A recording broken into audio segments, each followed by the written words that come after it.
नमस्कार साथियों, आप सभी का स्वागत है आज की इस क्लास में, क्लास 12 जिसमें हमने कल चर्चा किया था।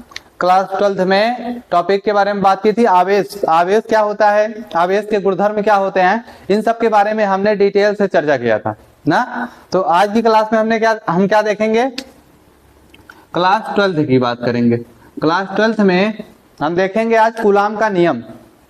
कूलाम का नियम क्या होता है, कूलाम के नियम के बारे में हम डिटेल से देखेंगे। कूलाम का नियम,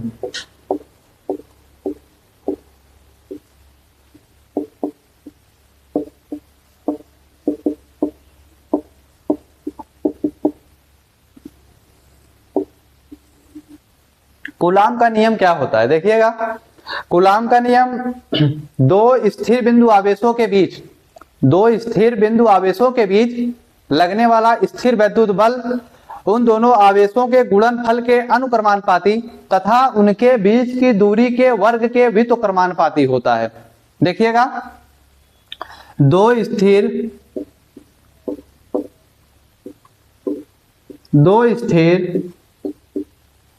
बिंदु आवेशों के बीच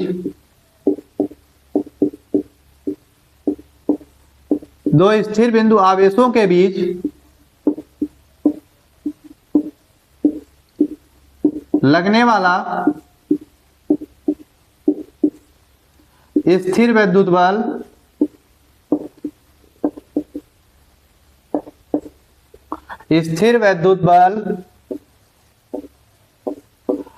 आवेशों के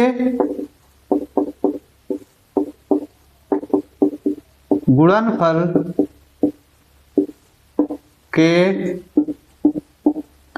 के अनुक्रमानुपाती तथा उनके बीच की दूरी के वर्ग के व्युत्क्रमानुपाती होता है। क्या लिखा है कि दो स्थिर बिंदु आवेशों के बीच लगने वाला स्थिर वैद्युत बल आवेशों के गुणनफल के अनुक्रमानुपाती तथा उनके बीच की दूरी के वर्ग के व्युत्क्रमानुपाती होता है।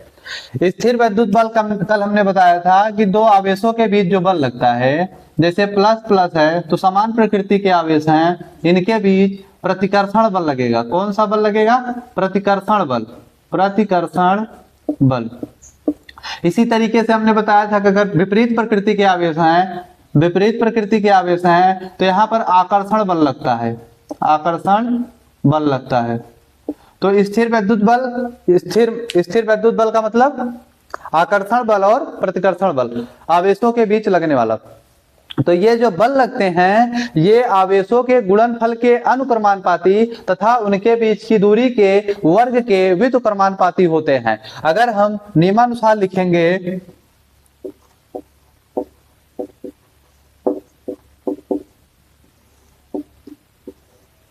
जैसे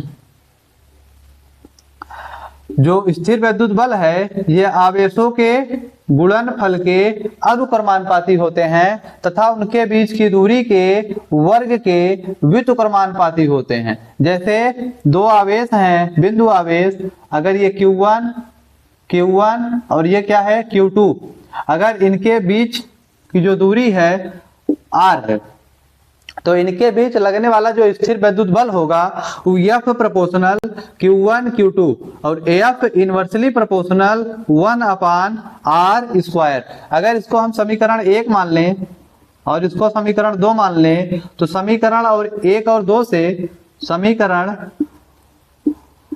1 और 2 से होगा क्या, इसको मैं इस तरीके से लिख सकता हूं, F proportional Q1 Q2/r²।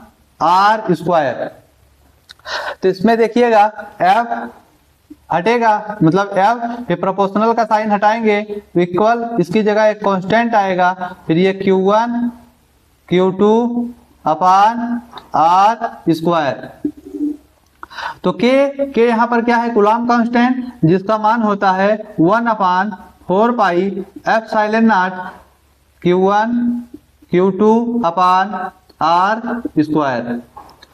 Epsilon not ये निर्वात की विद्युतशीलता है। क्या है, निर्वात की विद्युतशीलता। तो आप देखेंगे तो ये निर्वात के लिए, निर्वात में अगर आवेश रखे हैं तो उनके बीच जो स्थिर विद्युत बल होगा वो F बराबर 1/4 pi epsilon not Q1 Q2 upon R square. आप इसका मान देखेंगे 1/4 पाई एप्सिलॉन नॉट का, 1/4 पाई एप्सिलॉन नॉट का जो मान होता है 9 × 10⁹ newton metre square upon coulomb square. क्या होता है, 1/4 पाई एप्सिलॉन नॉट का मान जो होता है वो 9 × 10⁹ newton metre square upon coulomb square. अगर केवल एप्सिलॉन नॉट का मान देखेंगे, एप्सिलॉन नॉट का मान देखेंगे तो 8.85 × 10⁻⁻12 coulomb square upon newton metre square. तो ये एप्सिलॉन 1/4 पाई एप्सिलॉन नॉट का मान है, ये एप्सिलॉन नॉट का मान है। ये क्या है, निर्वात की विद्युतशीलता। क्या है, निर्वात की विद्युतशीलता, निर्वात की विद्युतशीलता। आगे आने वाले वीडियो में हम निर्वात की विद्युतशीलता पे डिटेल से चर्चा करेंगे। आइए इसके बारे में हम मात्रक कैसे निकालते हैं हम देखते हैं इसको। मात्रक देखिएगा, जैसे आप देखिए 1/4 पाई एप्सिलॉन नॉट, अगर यहां से हम मात्रक निकालें F बराबर 1/4 pi epsilon not Q1 Q2 upon R square. तो आप देखिए यहां से जब 1/4 पाई एप्सिलॉन नॉट का मात्रक निकालेंगे तो होगा क्या कि F R square upon Q1 Q2। तो आप देखेंगे F बल का मात्रक न्यूटन, R मीटर स्क्वायर। ये क्या है, Q1 आवेश का मात्रक क्या होता है, कूलाम। तो कूलाम, और ये भी कूलाम, इसका क्या हो जाएगा, कूलाम स्क्वायर। तो newton metre square upon coulomb square. इसी तरीके से जब हम एप्सिलॉन नॉट का निकालते हैं तो जब F बराबर 1/4 pi epsilon not Q1 Q2 upon R square, अगर यहां से हम निकालेंगे तो देखिएगा इसको इस तरीके से लिख सकते हैं क्या कि एप्सिलॉन नॉट, ये एप्सिलॉन नॉट बराबर Q1 Q2 अपान FR स्क्वायर। 4 पाई का है, कांस्टेंट है, इसका मात्रक नहीं। तो Q1 आवेश का मात्रक कूलाम, इसका भी कूलाम, ये क्या हो जाएगा, कूलाम स्क्वायर। और ये क्या है, न्यूटन मीटर स्क्वायर। तो coulomb square upon newton metre square. इसी तरीके से हम मात्रक देख चुके। निर्वात की विद्युतशीलता का मात्रक क्या होगा, coulomb square upon newton metre square. और जो कूलाम कांस्टेंट जिसकी हम 1/4 पाई एप्सिलॉन नॉट का जो मात्रक होगा, इसका मान जो होगा 9 × 10⁹ और मात्रक होगा newton metre square upon coulomb square. तो पूरा क्या हो जाएगा, 1/4 पाई एप्सिलॉन नॉट बराबर 9 × 10⁹ newton metre square upon coulomb square. Epsilon naught का मान 8.85 × 10⁻⁻12 coulomb square upon newton metre square. Epsilon naught को क्या बोलते हैं, निर्वात की विद्युतशीलता। आइए देखते हैं ये एप्सिलॉन नॉट की बीमा क्या होता है। देखिएगा, जैसे अगर हम कूलाम कांस्टेंट की बात करें, 1/4 पाई एप्सिलॉन नॉट की बीमा की बात करें तो सबसे पहले हम इसका मात्रक देखेंगे। मात्रक क्या होता है, newton metre square upon coulomb square. तो जो न्यूटन का बीमा है वो क्या होता है, mL/T−2 और मीटर स्क्वायर, इसका कितना होगा, L स्क्वायर बटे कूलाम स्क्वायर। तो कूलाम का 80, इसका क्या होगा, स्क्वायर। तो ये होगा, तो फिर अंदर आएगा ये हो जाएगा A स्क्वायर और T स्क्वायर।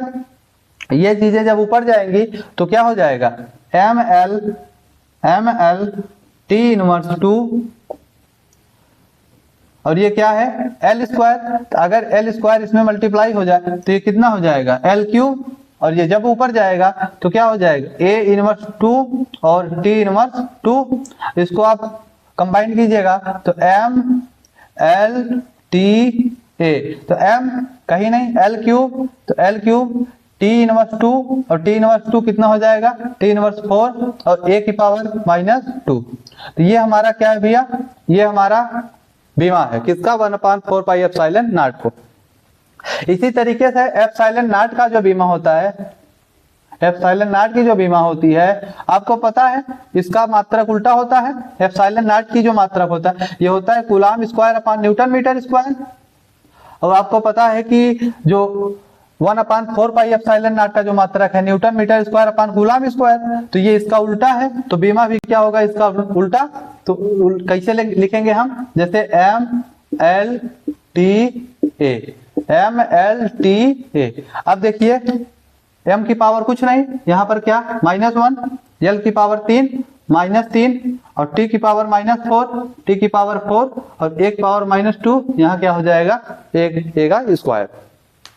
तो इस तरीके से हमने यहाँ पर कूलम का नियम पूरी तरीके से समझ लिया कि दो स्थिर बिंदु आवेशों के बीच लगने वाला स्थिर वैद्युत बल आवेशों के गुणनफल के अनुक्रमानुपाती तथा उनके बीच की दूरी के वर्ग के व्युत्क्रमानुपाती होता है। फिर उस तरीके से हमने डेरिवेशन देखा। तो ये फार्मूला ध्यान रखिएगा, ये अपना स्थिर वैद्युत बल का मान है, ये आपका कूलम कांस्टेंट का मान है जिसका मान 9 × 10⁹ newton metre square upon coulomb square होता है। ये क्या है, एक बिंदु आवेश है, दूसरा बिंदु आवेश, और आर क्या है, इन दोनों आवेशों के बीच की दूरी। साथ साथ हमने मात्रक भी देखा, मान भी देखा और बीमा भी देख लिया। तो आज की क्लास दोस्तों यहीं तक करेंगे, आगे का टॉपिक हम कल डिस्कस करेंगे। आज की क्लास यहीं तक, बहुत बहुत धन्यवाद।